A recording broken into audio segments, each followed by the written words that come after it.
Hi, and welcome to 647. 6 stories for 7 a.m. because there's a famine of truth in our land. And this is your quick news fix. And the truth starts now. And it's Friday. You made it all the way to the end of the week. And let's get to it. Because we didn't do the tapas bar yesterday, we're going to have 2 offerings of tapas from the chef's menu. So let's get to it. Tapas 1. Dominion voting systems purchased by U.S. firm Liberty Vote. Scott Leyendecker in St. Louis, Missouri, aims to enhance election integrity and restore public confidence.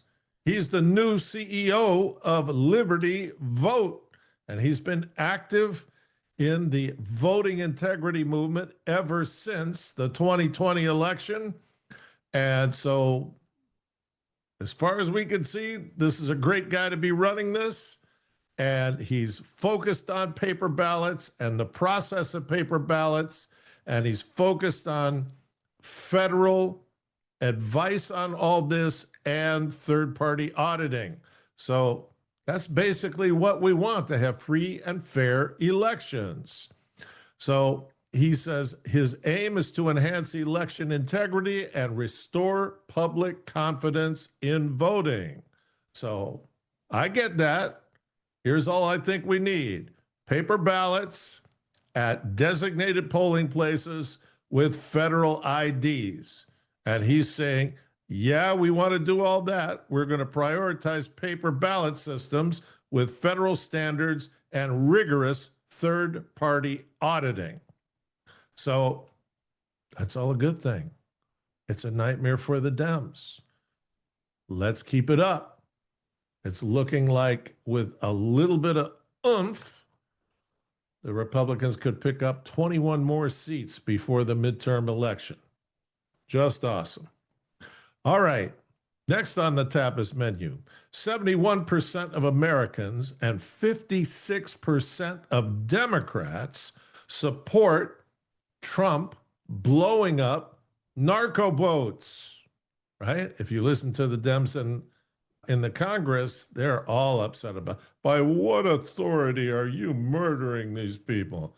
Well, apparently by the polls, we've got Dem support for all that.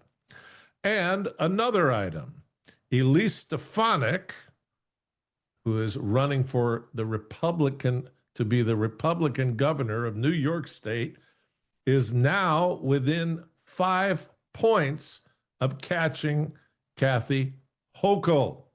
So that's a great thing.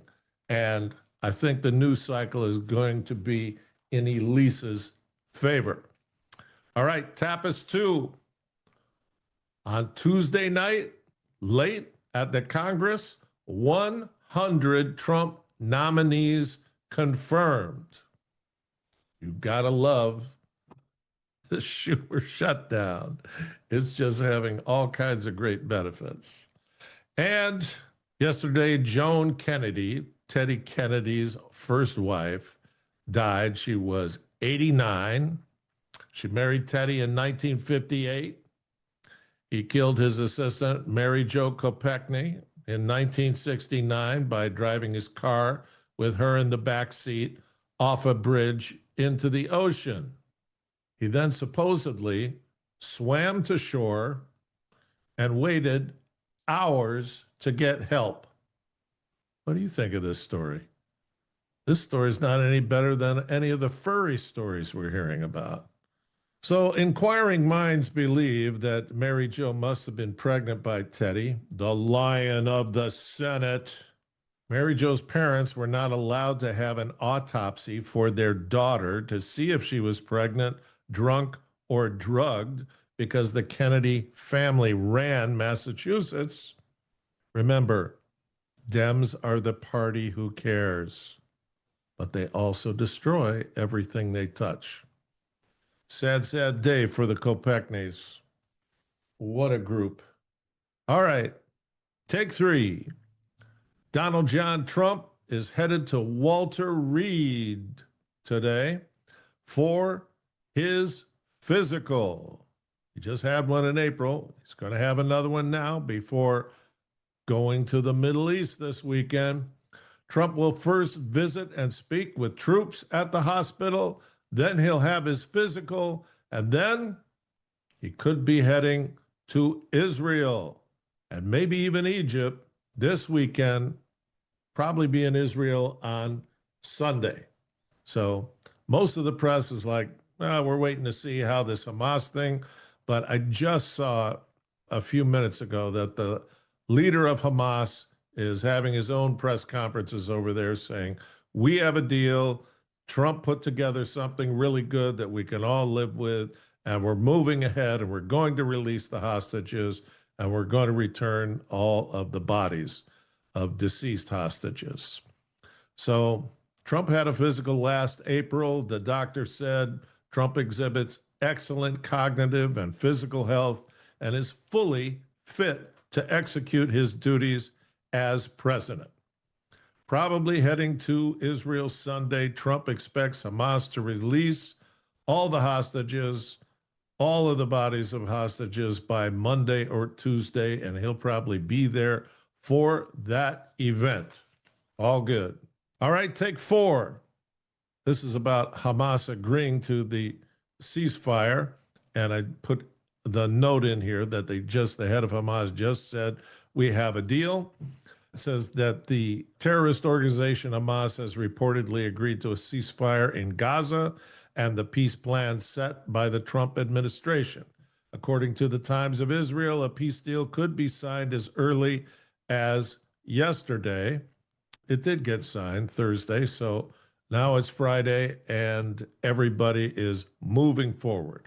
Sources in the Palestinian resistance tell the Hezbollah-affiliated outlet Al Mayadeen that Hamas has agreed to a Gaza ceasefire deal, adding that it will be signed yesterday in Egypt. During a press conference on Wednesday, President Trump said he may visit Egypt sometime later this week for a possible peace agreement. I may go there sometime toward the end of the week. We know now he's saying he's going to head there Sunday. Maybe on Sunday, actually, but there's a very good chance that negotiations are going along very well. So it's interesting to hear him say these things before he knows that it's signed, and it's signed. So we're dealing with Hamas and many of the countries, as you know. We have all of the Muslim countries included, all the Arab countries are included, and very rich countries, and some that are not so rich. Our final negotiation is with Hamas, and it seems to be going well. And according to the head of the Hamas, they have a deal. So according to Sky News, images from the negotiations in Egypt show what appears to be delegates hugging and shaking hands, look like celebrations. And they were. So good job, DJT. You're in office for 8 months, and you may bring peace to the Middle East. Fantastic. Take 5. Take 5. Donald Trump to honor Dr. Ben Carson with the Presidential Medal of Freedom.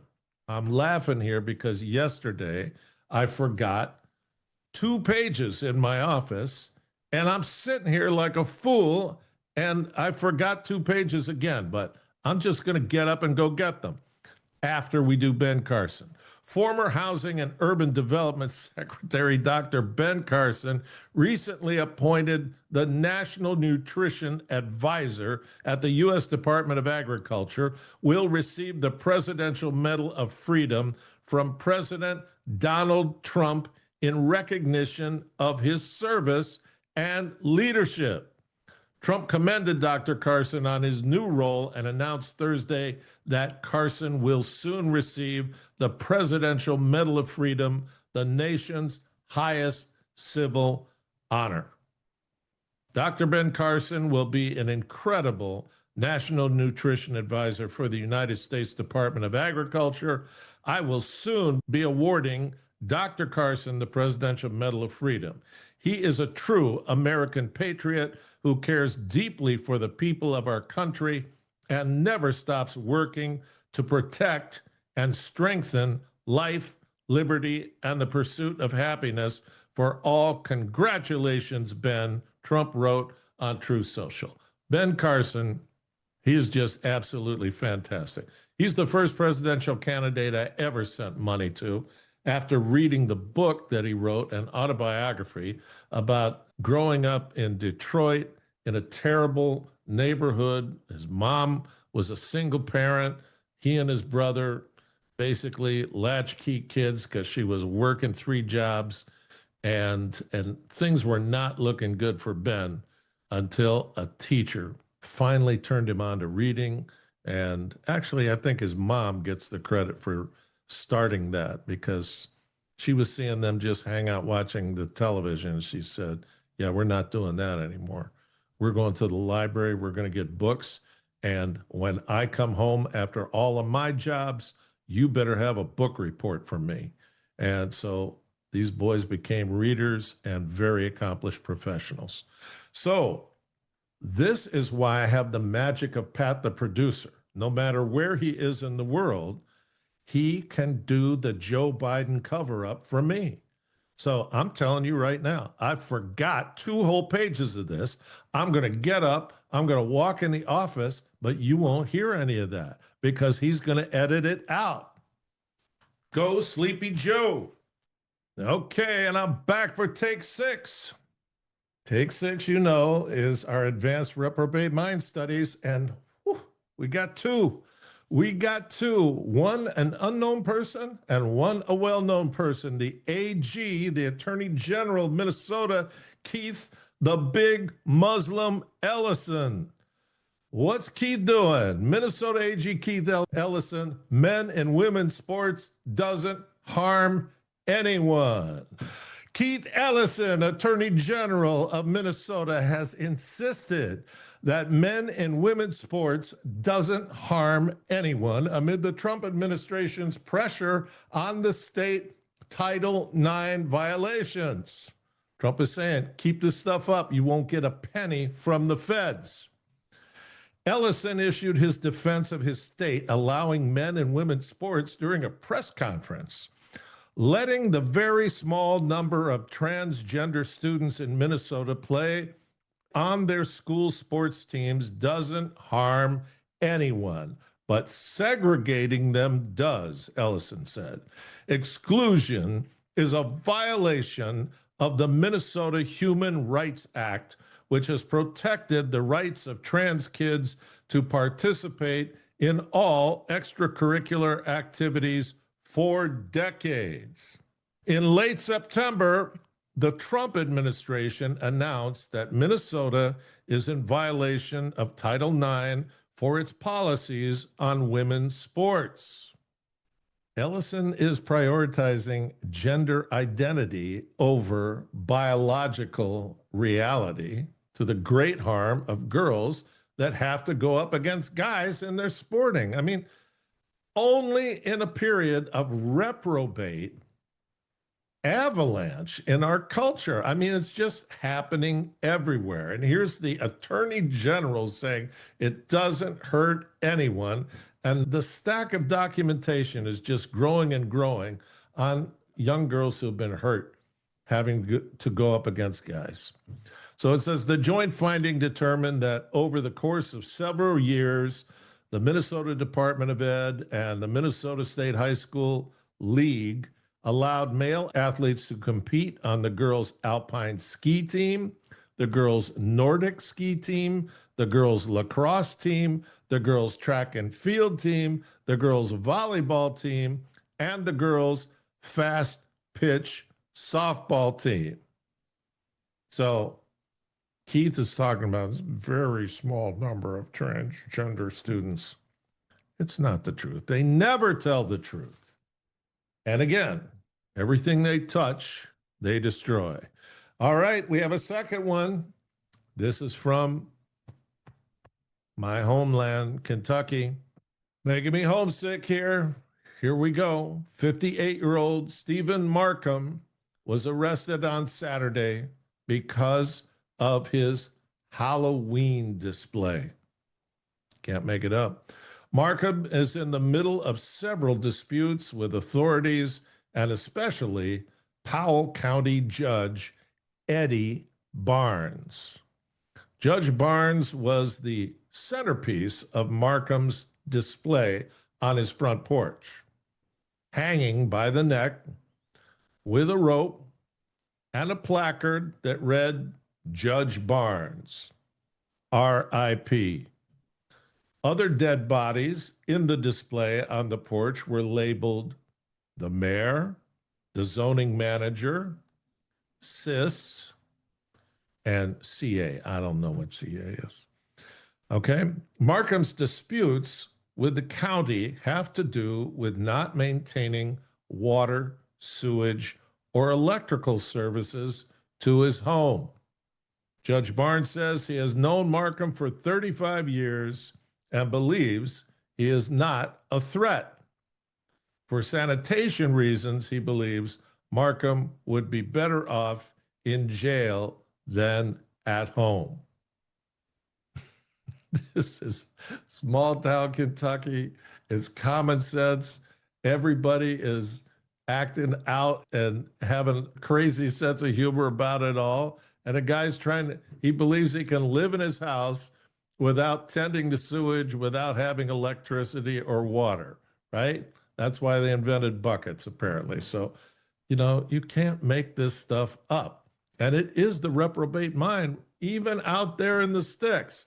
I mean, Kentucky is full of people you would assume are red, and they vote blue, and they're going to continue to vote blue. And it's just ridiculous there, but it's a beautiful, beautiful place, right? I'll just fill you in on that.